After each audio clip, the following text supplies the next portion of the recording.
to Wamuzi TV. This is a place to be. This is Wamuzi Talk in the show. So welcome very much. Watch till the end. Watch till the end this video, and it will be of greatness on your side. So today we have our guest of honor, who is our pastor, Pastor Joseph, and his co-pastor, who wants to share us about his ministry, about his church, how he started, how he has reached this far. So let's welcome our guest of speaker. Welcome. You can welcome to the studio. Yeah. So please welcome. Yeah, welcome. Thank you. Yeah. So I think you're feeling great to be in the studio. Wow. How do you feel when you're being in Wamuzi TV? So great. And you're looking very nice as pastors. You see my pastor there. It's looking great. So straight to the point. We cannot lose much time in this. So I think we can just go straight to the point and first introduce yourself, and then we can continue. So I don't know. Let's start from the other side. Yeah, please introduce yourself. Thank you so much, Bwana Wamuzi, Yes. for this privilege. My name is Pastor Joseph Musungu. By God's grace, I pastor this church, or rather this assembly, House of Transformation Sabatia, ministry that is under, or the assembly that is under Apostle Alois Rotili. Yeah. So, yeah, thank you so much. Thank you. Also, you can introduce yourself, please. Thank you so much, presenter. My name is Zabula Mayung. I serve here under Pastor Musungu, Yes. in House of Transformation Sabatia. Yeah. Thank you very much. Welcome to the show, Pastor Joseph Musungu. Thank you. This is being glad to be here in this show. Being a pastor is very, very much technical, because a lot of pastors don't know how to be a pastor, what to do in being a pastor, how to lead other people. So, just in brief, people call themselves as pastors. Mimi ni pastor. You can use different languages, of course, in the show. Allow that. So you can explain being a pastor. What is the meaning of being a pastor, and also nini ambacho kinafaa ufanye ili uwe pastor, or in that docket. You can just briefly explain. Thank you. Yeah. I think pastoring is a call. Yes. And a call that is so divine, Yeah. which needs a lot of commitment, a lot of sacrifice. Yeah. You need to, because you spend most of the time away from your family. Yeah. Sure. So generally, it's a calling, and by grace, it needs commitment. Sure. Yes. Yeah. So it's not that mtu anaamka asubuhi anakuwa pastor. Hiyo ni hatari. Ile kuamka na kuota na kufanya nini ni hatari. Ndoto. Kwa sababu ya gharama. Okay. Ujue huduma, hasa naweza sema, huduma inapoanza, inaanza na kukula mfuko yako. Sure. Nikielewa hivyo na nielewa. Yeah. Kwa sababu kuna spend yako, unatumia kila kitu chako. Yeah. You everything. Yeah. And maybe at some point I'll give you a brief history on how we began. Yeah. But I'll say it's not just something to wake up and say, from today, I've become a pastor. True. Yeah. So ukiniangalia mimi naweza kuwa pastor. Siwezi nikakataa kwa sababu sijui Mungu ana mpango gani na kusudi lipi na mpangilio upi. Yeah, true. Yeah, so kwa nje siwezi nikatoa hukumu. Yeah, true. Now kando na pastor, now we want to talk about your ministry, how you started the ministry. So briefly, you can, not even briefly, you can just say, how did you start this ministry? Yeah, you can tell us more. How did you start? Thank you so much again. Yeah. It's a journey. Yeah, and also you can at least sound our sound a bit low. Okay. Yeah. Naweza sema kwamba ni safari mrefu. Yeah. Ambayo tumeweza kutembea, ni safari mrefu ambayo Mungu ametusaidia. jinsi ambavyo tulianza, naweza sema mwanzo nilipenda kanisa nikiwa mdogo. Na nilipenda Sunday school, nilipenda youth. Hizo vitu zote nilifanya. Hata nilipokwenda kwenye chuo kusoma uhandisi, nikapata kikundi ambacho kinapenda uinjilisti. Hata ndio kikanichochea sana. So mambo mengi yakaanza kunivutia sana kwa sababu ya huduma. Na kuna wahubiri tajika sana ambao nilikuwa napenda kusikiza wakati huu. Na saa zingine unasikia unatamani kufanya nini na nini. Lakini Mungu anakusaidia tu. After some time. And so naweza sema jinsi ambavyo tulianza kwa imani. Tulikuwa pamoja na mke wangu. Haiko mara ya kwanza sana, tulikuwa tumefanya kazi mahali pengine. Lakini kwa sababu ambazo hatuwezi taja na kuepuka pia, ikakuwa vile ilikuwa. Na nikasema nitakaa nyumbani. Nitakaa nyumbani, nitafute kazi, nipate cha kufanya. Na kama nitaenda kanisa lingine, niwe mtu mshirika. Lakini hisia na usiku nilikuwa nimelala, sauti ninayosikia, mawazo tu yanayokuja, ikakuwa ni ngumu. Na siku moja nikasikia sauti ikisema, ambayo ilithibitishwa na mmoja wa rafiki wangu, ambaye alisema once a pastor, always a pastor. Naongea kwa sababu kuna wakati nilikuwa nimehusika kwa huduma angalau kabla ya hiyo. Lakini Mungu akakuwa mwaminifu sana. So baada ya kushawishika, nikaongea na mke wangu. Wakati wote tulikuwa na watoto wawili, Steve na Noela. Walikuwa ngali wadogo kiasi. Na tulikuwa tunatarajia mtoto wa tatu tulipoanza ushirika huu. Wakati huo ilikuwa katika hiyo process tu. So tulikuwa kubaliana, tukafanya scouting. Tukasearch, tukatembea, tukaona ni wapi. Tukasikia tuwe pande hii. So huko ndio tulianza. Na tukaanza tuna mama na watoto wawili. So how did you balance the family situations and the ministry that you had at that time? So unajua siku hizi unasikianga pastor ameshindwa balance. So inabidi aenda uwe familia yake. Like there is small challenges in the family and also in the church. So unapata anashindwa balance. So how did you balance the situations? One thing I want to thank God for sure is the wife he gave me. Yes. Hiyo nitashukuru Mungu siku zote. Sababu alipokuwa katika huduma, akaelewa huduma, akajua huduma. Na tulipopatana akajua bado yuko katika huduma. Na akakuwa mtu wa kuelewa. So hilo nashukuru Mungu sana. Kwa sababu kama haingekuwa hivyo, na labda iwe kama tu wengine ingekuwa ngumu. Mambo haya ingezima tu. So ilikuwa rahisi saa zingine mke wangu kumruhusu na kuelewa kwamba nimeshikika kwa sababu ya jukumu hili na lile. Na tunagawana majukumu na anatekeleza pande nyingine na shikilia familia. Yes. Okay, I see you have a great, very good wife there. Unajua huku nje naona mabibi wanashindwa kubalance. Nasema nimechoka mimi kukuwa bibi ya pastor. Napata kama kukalia peke yake kwa wengi sana. So that is a very great opportunity. So why did you start this ministry?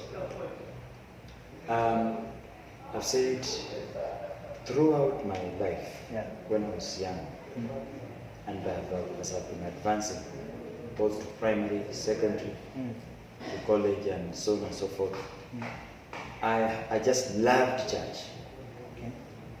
And I loved to hear preachers preach. And I was committed for Sunday school. In fact, I participated so much in choir and such like things, and drama. I remember the one we acted for Herod, and I stood in as Herod. Sometimes back around 1992, 1993.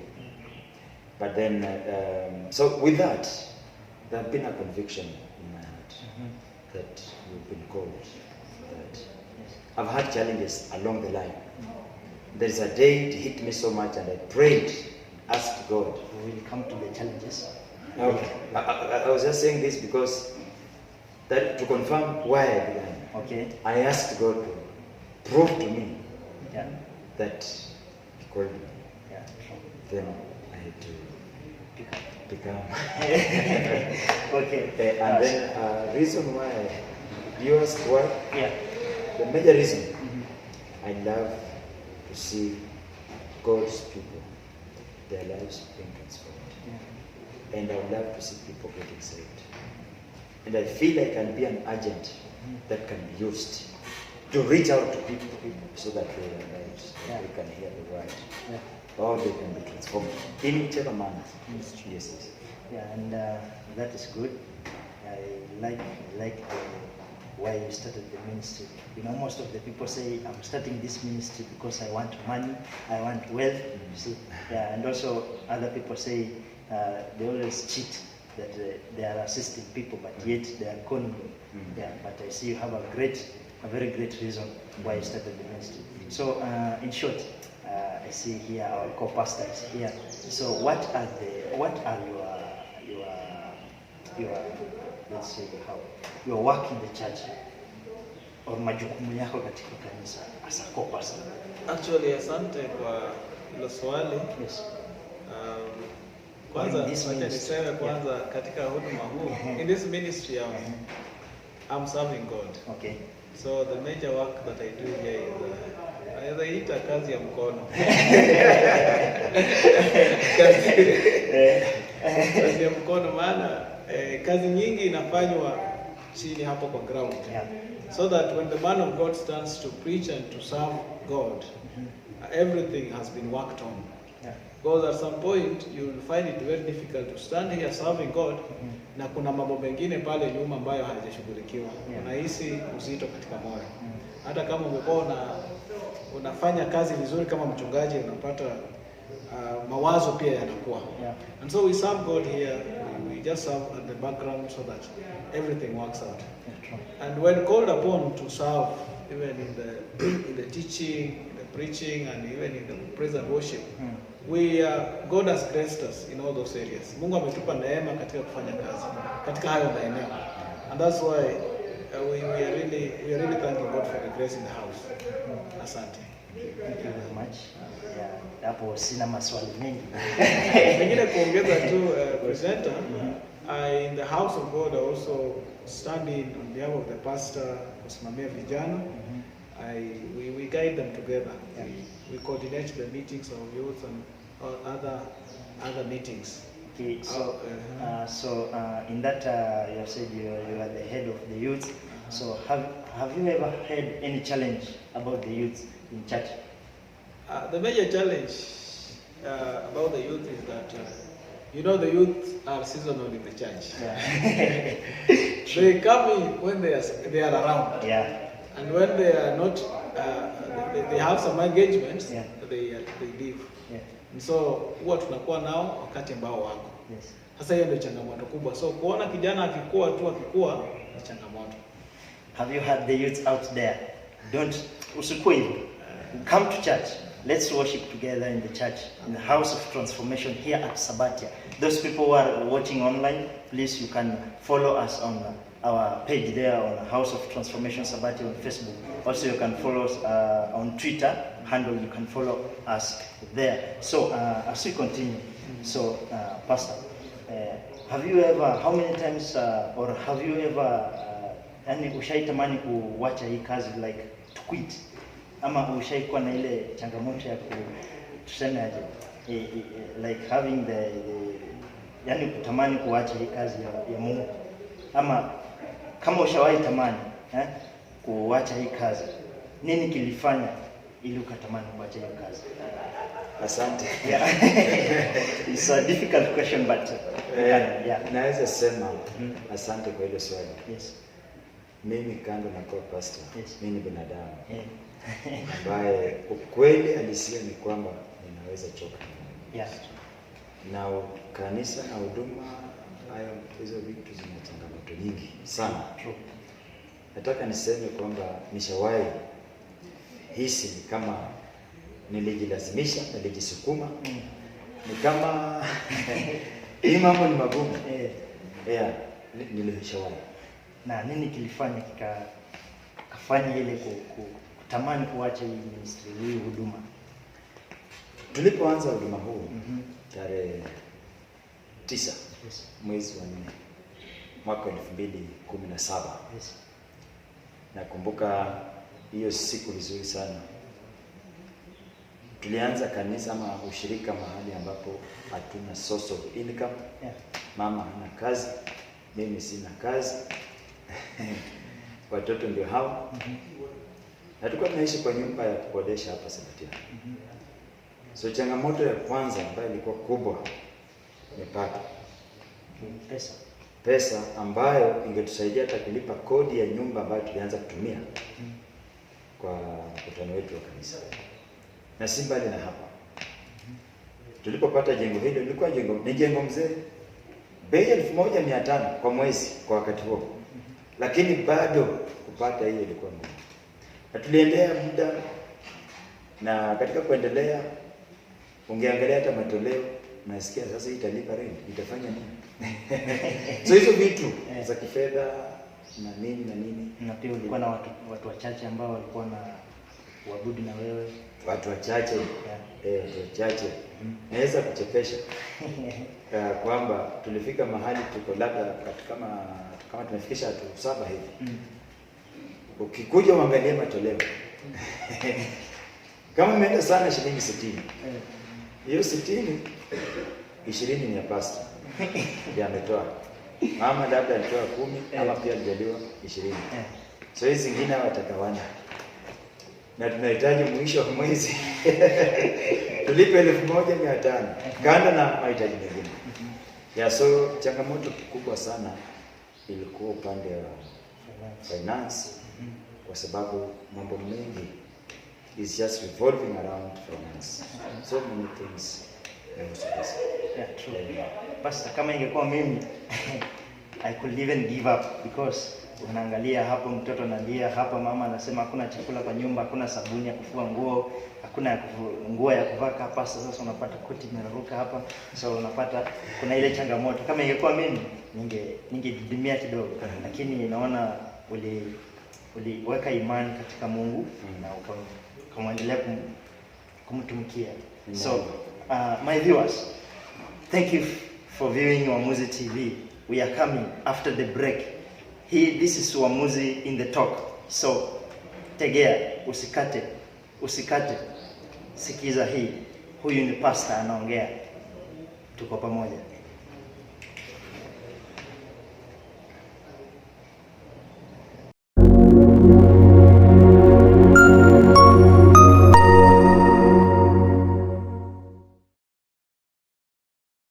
Kakamega and its environs, trust a cave located along Kanonawori Street opposite the Best Lady brings you best delicious fresh meals. For deliveries, call 011509849 or 0716828. Clean Services Limited. The above-named company is excited to offer home cleaning services to your apartment, home and office. Home cleaning services offered are kitchen, bathrooms, offices, dusting, mopping and vacuuming. They also do carpet cleaning, trash cleaning and custom service. They regain your freedom by controlling pests like fleas, ants, cockroaches and other pests. They only use registered product and all their personnel are trained and registered with the Department of Agriculture. When pests bug you, they bug them. For more information, call us for our estimate 0708 960119 0708 960119. WhatsApp number 0756616725 0756616725. On social media platforms, safiklinservices@gmail.com. Safi Clean Services Limited, we are available to offer you our services. Coverage area 25 miles at around Luciana.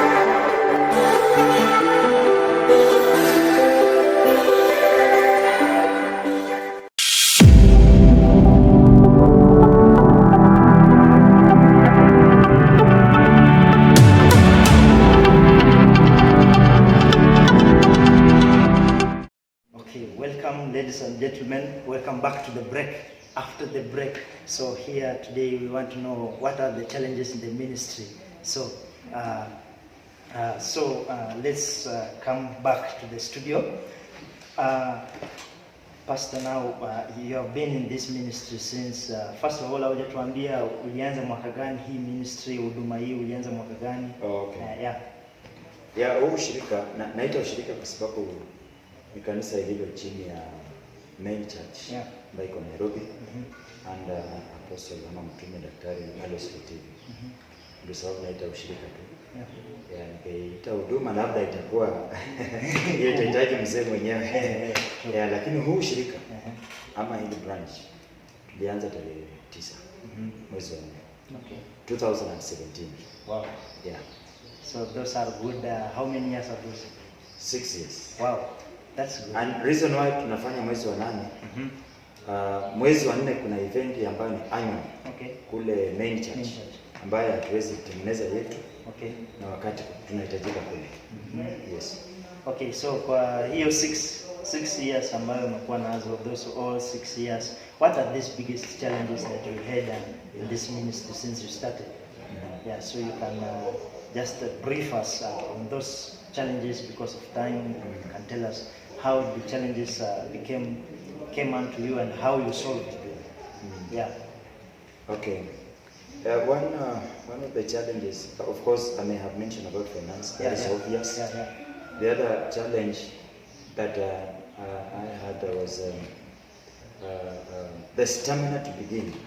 In terms of human resource, it was still a challenge because earlier stages you just have to do everything, those kind of things. Then also we had a challenge of space.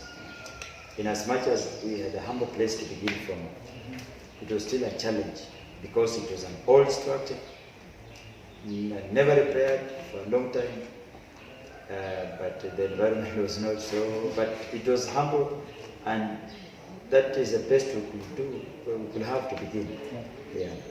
Maybe the other challenge I may think was expression, especially when you are reaching out. Like the problem of getting used to English and reading King James Version. So you have got to preach, you have got to reach out to people. You realize there are women, all women, who even kuongea Kiswahili mtatatizika. So inabidi expression is a challenge. So inabidi you have got to come down to their level. Anyone, whether young or old or illiterate, whatever, come down to their level and try to understand the easiest way. So communication has been easy because of language. I mean, a challenge because of language. Yes. And Pastor, how did you solve it? Because if communication was an issue, did you go to school or how did you do it? The only thing I did not go to school. Learn how to deal with them. Because there is also online learning, training going. But the real one I'm talking about in terms of communication is expression. To ensure that those people understand what you are saying, what you are preaching, what you are teaching. So I had to begin using my mother tongue. I had not used it as so much, although I understand it. But that is the time now I had to begin to just get used to it. Okay, so you say the church is from the rural areas. Yes. Okay. Pastor, have you ever have any, let's say, mistakes in this ministry? Because mwanadamu hawezi kuwa 100% perfect. So have you ever had these mistakes? Mistakes always can come out. Okay. I've once had 1 or 2 mistakes. And one of the mistakes I made one day was to rebuke people on the pulpit during the service because they had come late and some had failed to come the previous Sunday. So because of that, is it curiosity or what? Then you feel like, you mean? It's like they're not walking, and you know I want people. Because one thing I've learned, any preacher, any pastor will want people. Yeah, true. And pastor gets excited when he sees people come. Congregation, yeah. So I made that mistake. The other mistake I made, you know, when you are undercover, you have got to wait for direction. True. So there's a day I had to plan for something without waiting to hear the call. Communication from above. And I was so fast in planning, thinking that I need to do this and that. Yes. So I had to humble again and reorganize myself. Hapo kwa kurebuke mimi.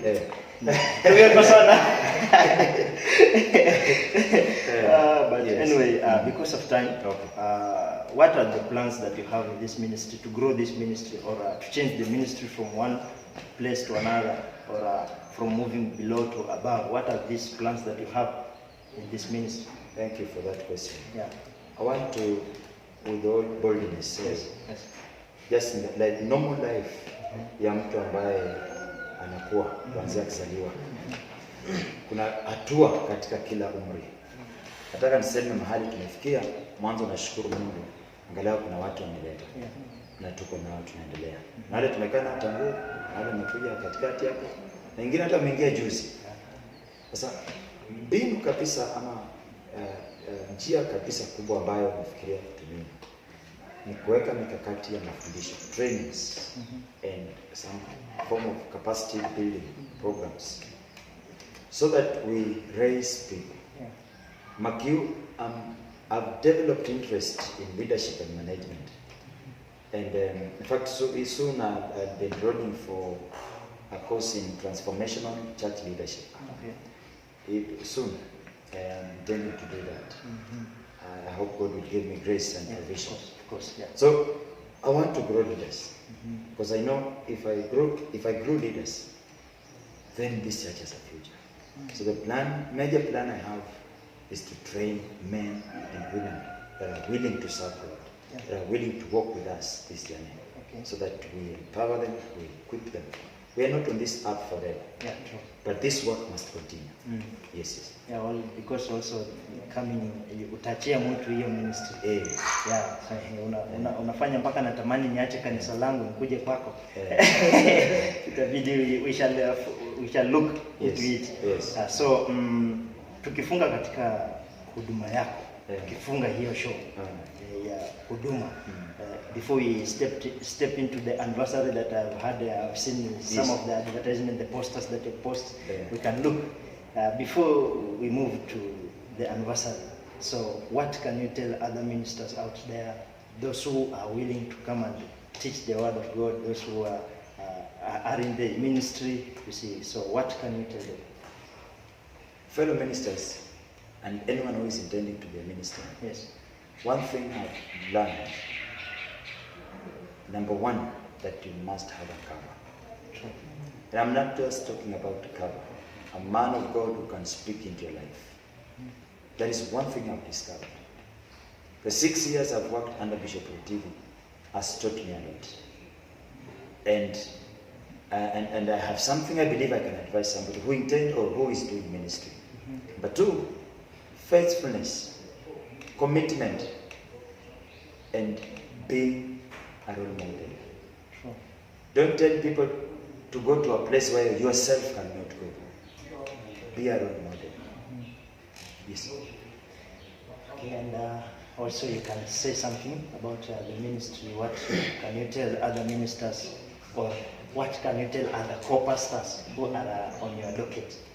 So I think pastors said it all, but I just wanted to add that being a minister, being a servant of God, first is that calling.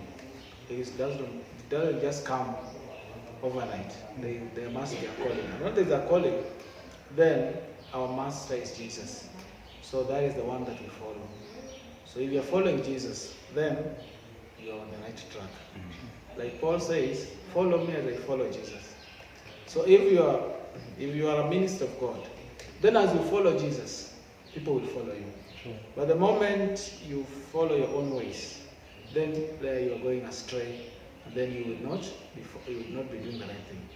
So I can just tell ministers out there, follow Jesus who has called you. Because the work may be tough, the burden may be so heavy, but at the end of the day, he says that the work that he has begun, at the end, he will complete. Thank you.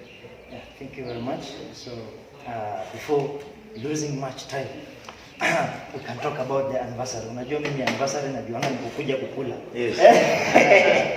Kukuja kucheza ndio hiyo sasa. Yes. Now I've seen more of your posters na zimenifurahisha, naona mmejipanga kweli kweli. Na hii anniversary itafanya na hame kwa ile church. Church yangu ile. I cannot name it, but itafanya na hame. Sitaje. Anyway, in short, what is an anniversary? If I go to my dictionary, Yes. just allow me. No problem. You Because, can. You can. want to get the real word, Yeah, the anniversary. accurate word, Yeah. so that we now tell ourselves what we are going into. Yeah, so that we do not go into something that we really don't know. Yeah. So an anniversary, according to my dictionary, is a day that is an exact number of years to today, since a given significant event occurred, often preceded by an ordinal number indicating the number of years. Okay. Yeah. So.